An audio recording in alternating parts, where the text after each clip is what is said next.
Hi hello எல்லாருக்கும் வணக்கம். Welcome back to our channel. இன்றைக்கி வீடியோவில் ஹைதராபாத் சீரீஸில் அடுத்ததான் நம்ம எங்கெங்கெல்லாம் பிளேஸ் பார்க்கலாம் அப்படிங்கிறது தான் இந்த வீடியோவில் பார்க்க போகிறோம். அதில் ஒரு இன்ட்ரெஸ்டிங்கான ஸ்டோரி லைன் கொண்ட ஒரு மியூசியம் தான் இன்றைக்கி நம்ம பார்க்க போகிறோம். அதுதான் வந்துட்டு must to visit and worth விசிட்டான சலார் ஜங் மியூசியம். ஸோ கண்டிப்பாக வந்துட்டு இங்கே விசிட் பண்ணி பாருங்கள். கிட்ஸ் ஆகட்டும் இல்லை வந்துட்டு அடல்ட்ஸ் ஆகட்டும் எல்லாருக்குமே வந்துட்டு ஒரு நல்ல ஒரு எஜுகேஷனலாகவும் இருக்கும், ஒரு என்டர்டெயின்மெண்ட்டாகவும் இருக்கும். இந்த பிளேஸ் வந்துட்டு ஒருத்தரால் இவ்வளோ பொருட்களை கலெக்ட் பண்ண முடியுமா அப்படிங்கிற மாதிரியான இருக்கும். ஃபஸ்ட்டு இந்த பிளேஸோட என்ட்ரி டிக்கெட், அப்புறம் டைமிங், எந்த டே அன்றைக்கி ஹாலிடே இதெல்லாமே பார்த்துடலாம். ஃப்ரைடே வந்துட்டு ஹாலிடே, எவ்ரி வீக்குமே வந்துட்டு ஃப்ரைடே ஹாலிடே. மற்ற எல்லா டேஸுமே ஓப்பனில் இருக்கும். மார்னிங் 10 to ஈவினிங் 5 வரைக்கும் ஓப்பனில் இருக்கும். முன்னாடி 5க்கு முன்னாடியே நீங்கள் வந்துட்டு போய் ஆகணும். ஏன்னா இதை சுற்றி பார்க்குறதுக்கே கிட்டத்தட்ட நம்மளுக்கு ஒரு 2 hours வந்துட்டு கண்டிப்பாக தேவைப்படும். அதுக்கப்புறம் பார்த்திங்கன்னா என்ட்ரி டிக்கெட் வந்துட்டு ஒரு 50 ரூபா வந்துட்டு ஒரு ஆளுக்கு வசூலிக்கிறாங்க.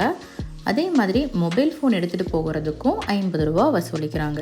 இவ்வளோ பொருட்கள் கலெக்ட் பண்ணதுக்காக ஒரே ஒருத்தரோட அவரோட சம்பளத்தை இவர் செலவு பண்ணி தான் இத்தனை பொருட்கள் கலெக்ட் பண்ணியிருக்காரு அப்படின்னு சொன்னவங்களால் நம்ப முடியுதா? ஆமாம், ஹைதராபாடோட 7வது நிசாமோட பிரதம அமைச்சராக 3வது நவாப் மிர் யூசுஃப் அலிகான் சலார்ஜங் அப்படிங்கிறவர் 1889 1949 வரைக்கும் அவரோட வருமானத்தில் குறிப்பிடத்தக்க அளவு செலவு பண்ணி கிட்டத்தட்ட ஒரு 35 வருஷமாக முயற்சி செஞ்சு தான் இத்தனை அரும் பொருட்களை வந்துட்டு அவர் சேர்த்துருக்காரு. இதுக்கு முன்னாடி இவர் கலெக்ட் பண்ண பொருட்களை எல்லாமே அவரோட முன்னோரோட மாளிகை திவான் தேவ்டி அப்படின்னு சொல்கிற ஒரு மாளிகையில் தான் வந்துட்டு அவர் கலெக்ட் பண்ண எல்லா பொருட்களையுமே வச்சுருந்தாங்க. அதை வச்சு தான் வந்துட்டு ஒரு மியூசியம் வந்துட்டு இருந்துச்சு. அந்த ஓல்டு மியூசியத்தை வந்துட்டு 1951 ஜவஹர்லால் நேரு வந்துட்டு ஓப்பன் பண்ணியிருக்காரு. ஆனால் இப்போ இருக்க இந்த சலார்ஜங் மியூசியம்க்கு வந்துட்டு 1968 தான் வந்துட்டு மாற்றிருக்காங்க. இப்போது இவ்வளோ பெரிய இந்த சலார்ஜங் மியூசியமில் என்னென்னலாம் இருக்குது அப்படின்னு சொல்லி பார்ப்போமா?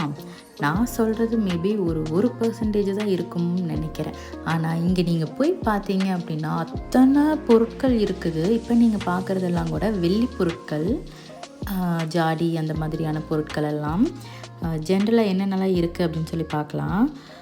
உலோக சிற்பங்கள், சலவைக்கல் சிற்பங்கள், ஓவியங்கள், தந்தங்களால் செஞ்ச நுணுக்கமான வேலை செஞ்ச கலைப்பொருட்கள், விதவிதமான துணிமணிகள், பீங்கான் ஜாடிகள், விரிப்புகள், கடிகாரங்கள், சேரு, இந்த மாதிரி சுமார் ஒரு 42,000க்கும் மேலே பொருட்கள் இருக்கும். ஒரு 60,000க்கும் மேலே புக்ஸ் வச்சுருக்காங்க.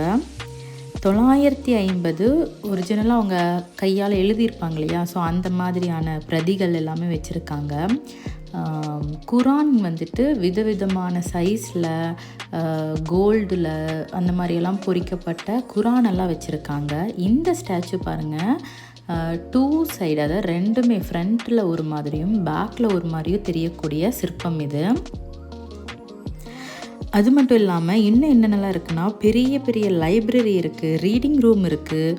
அதுக்கப்புறம் இந்த ரசாயனம் எல்லாம் வச்சு அதை பற்றின ஆராய்ச்சி பண்ணுற லேப் இருக்குது. விற்பனைக்குன்னு தனியாக ரூம் இருக்குது. அதுக்கப்புறம் பார்த்திங்கன்னா ராஜா ரவிவர்மாவோட பெயிண்டிங்ஸ் இருக்குது. இது மட்டும் இல்லாமல் வரலாற்று முக்கியத்துவம் வாய்ந்த பொருட்களான அவுரங்கசீப், ஜஹாங்கீர், நூர்ஜஹான் இவங்கெல்லாம் பயன்படுத்தின வாள் வச்சுருக்காங்க. இப்போ இந்த யானை சிற்பங்கள் பார்க்குறீங்களா, இது வந்துட்டு யானை தந்தத்தாலேயே செஞ்சது. இங்கே இருக்கிற எல்லாமே வந்துட்டு நான் ஆல்ரெடி சொன்னேன், யானையோட தந்தங்களால் அவ்வளோ நுணுக்கமாக வந்துட்டு அதில் ஒர்க் பண்ணியிருக்காங்க. எப்படி அதெல்லாம் பண்ண முடியுது அப்படின்னு சொல்லியே தெரியல. அந்தளவுக்கு வந்து இங்கே பார்த்தீங்களா, இது எல்லாமே வந்துட்டு புத்தரோட சிலையை வந்துட்டு செதுக்கியிருக்காங்க. ஒரு தீம் வச்சு அதுபடி வந்துட்டு இதில் பண்ணியிருக்காங்க. அதே மாதிரி திப்பு சுல்தானோட ட்ரெஸ்ஸு, தலைப்பாகை, அதுக்கப்புறம் நாற்காலிகள், இது எல்லாமே வந்துட்டு இங்கே வந்து வச்சுருக்காங்க. இந்த மாதிரி இன்னும் பல பொருட்கள் வந்துட்டு உள்ளே இருக்குது. நான் வந்துட்டு கிட்ஸுக்கு எஜுகேஷ்னலாக இருக்கும் அப்படின்னு சொல்லியிருந்தனால இங்கே வந்து நாங்கள் போயிருந்த டைம்லேயே அத்தனை ஸ்டூடெண்ட்ஸை வந்துட்டு இங்கே கூட்டிகிட்டு வந்திருந்தாங்க, எஜுகேஷ்னல் ட்ரிப்பு மாதிரி. இந்த ஸ்டாச்சு பார்த்திங்கன்னா ஒரு பொண்ணு, அதாவது ரொம்பவே ஃபேமஸ் இந்த ஸ்டாச்சு. ஒரு பொண்ணு வந்துட்டு முக்காடு போட்ட மாதிரி இருக்கும். இந்த பொண்ணு பேர் வந்துட்டு ரபேக்கா அப்படின்னு சொல்லுவாங்க. இந்த சிலை வந்துட்டு இத்தாலியில் வந்துட்டு செதுக்கப்பட்டுச்சு. சுமார் 1876 வந்துட்டு இந்த சிலையை வந்துட்டு செதுக்கியிருக்காங்க.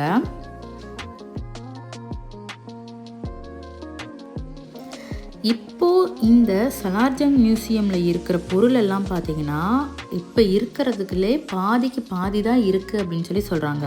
அப்போது முழுசாக இருந்திருந்தால் எவ்வளோ இருந்திருக்குன்னு பாருங்கள். ஏன் வந்துட்டு பாதிக்கு பாதி தான் அப்படின்னு சொல்கிறாங்கன்னா, இங்கிருந்த நிசாம் அவர் இருந்தார் இல்லையா, நவாப், அவர் வந்து மேரேஜே பண்ணாமல் இருந்ததுனால அவரோட வேலையாகட்டும், அவரோட இந்த மாதிரியான மியூசியம் பொருட்கள், அலுவலக வேலைகள்னு எல்லாமே வேலையாட்கள் எல்லாம் இருக்காங்க இல்லையா, ஸோ அவங்கள தான் வந்துட்டு முழுக்க நம்பி இருந்திருக்காங்க. ஸோ அதில் எல்லாருமே ட்ரூவாக இருக்கணும் அப்படிங்கிற ஒரு இது இல்லை. ஸோ அதில் பாதி பேர் வந்து இந்த மாதிரியான அவங்க பொருட்கள் எல்லாமே பாதிக்கு பாதி எடுத்துகிட்டு போயிட்டு தான் வந்துட்டு சொல்கிறாங்க.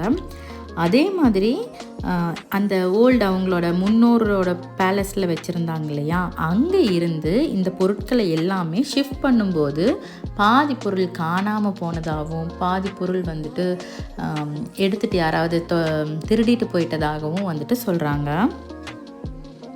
ஆனால் என்னவா இருந்தாலும் சரி, இப்போது இங்கே வந்துட்டு வச்சுருந்த பொருட்களாகட்டும், அதை வந்துட்டு பாதுகாக்கப்பட்டு வச்சுருக்கிறதாகட்டும் ரொம்பவே வந்துட்டு சூப்பராக மெயின்டைன் பண்ணியிருக்காங்க.